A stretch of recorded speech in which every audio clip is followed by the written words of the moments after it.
Alright, this is a video on Joe Lister.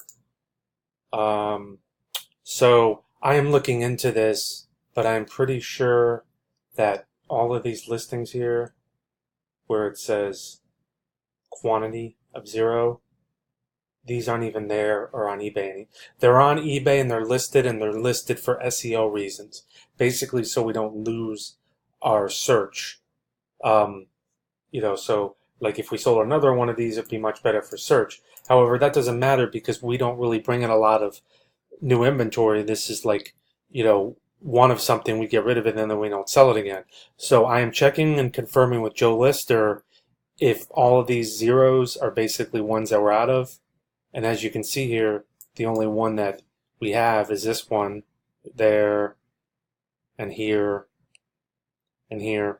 So essentially, what we can do is, if that's the case, we're going to delete these ones, at least the ones that have 0 quantities, and then, and then we'll make more room for more listings.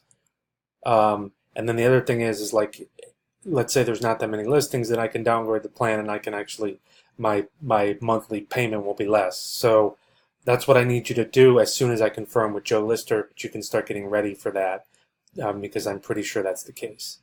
Any question? And then once we get through that, then obviously you're just going to list everything from 90 to 180 days with that, with the specifics I gave you. Thank you. Bye.